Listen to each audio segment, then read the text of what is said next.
ஒளி வீரனும் வனத்தின் குரலும். மாயாபுரியிலெல்லாம் நலமாக இருந்தது.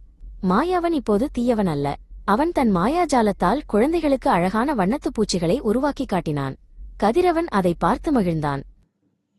ஆனால் ஒரு நாள் கிராமத்தின் வழியாக ஓடும் ஆறு கருப்பாகவும் துர்நாற்றம் வீசவும் தொடங்கியது. ஆற்றங்கரையில் இருந்த செடிகள் வாடி வதங்கின. இதன் காரணத்தை நாம் கண்டுபிடிக்க வேண்டும் என்றான் கதிரவன். மாயாவனும் ஒப்புக்கொண்டான். இருவரும் ஆற்றின் வழியே அது உற்பத்தியாகும் காட்டிற்குள் சென்றனர். காட்டிற்குள் செல்லச் செல்ல நிலைமை மோசமானது. மரங்கள் கோரமான உருவங்களில் வளைந்து நின்றன. விலங்குகளின் சத்தமே கேட்கவில்லை. எங்கும் ஒருவித அமானுஷ்ய அமைதி நிலவியது. ஆற்றின் மூலத்தில் அவர்கள் அதை பார்த்தார்கள். அழகிய மரங்கள், சேறு மற்றும் அசுத்தமான நீரால் ஆன ஒரு பெரிய அசுரன், வன அசுரன் நின்று கொண்டிருந்தது. அது காட்டின் உயிரோட்டத்தை உறிஞ்சிக் கொண்டிருந்தது.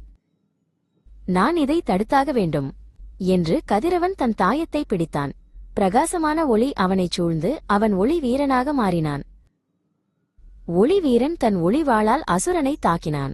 ஆனால் வெட்டுப்பட்ட இடங்கள் உடனே மீண்டும் சேற்றாலும் மரப்பட்டைகளாலும் மூடிக்கொண்டன. அசுரன் அவனை தாக்கத் திரும்பியது. தாக்குவதால் பயனில்லை வீரனே. அதன் மார்பில் இருக்கும் காட்டின் இதயத்தை நாம் தூய்மைப்படுத்த வேண்டும் என்று மாயாவன் கத்தினான். அசுரனின் மார்பில் ஒரு இருண்ட துடிக்கும் ஒளி தெரிந்தது. ஒளிவீரன் அசுரனின் கவனத்தை திசை திருப்ப அதைச் சுற்றி வேகமாக ஓடினான். மாயாவன் கண்களை மூடி தன் கைகளை அசுரனின் இதயத்தை நோக்கி நீட்டினான். அவனிடமிருந்து தூய்மையான நீல நிற ஒளி பாய்ந்தது. அந்த ஒளி காட்டின் இதயத்தை தொட்டது. அசுரன் வலியால் கர்ஜித்தது. அதன் உடலில் இருந்த இருள் மெல்ல மெல்ல விலகி தூய்மையான ஒளி பரவத் தொடங்கியது. வன அசுரன் தூய்மையான மண்ணாகவும் சுத்தமான நீராகவும் புதிய மரங்களாகவும் மாறியது. காட்டின் இதயம் பிரகாசமாக ஒளிர்ந்து ஒரு சிறிய வனதேவதையாக உருவெடுத்து அவர்களுக்கு நன்றி சொல்லி மறைந்தது.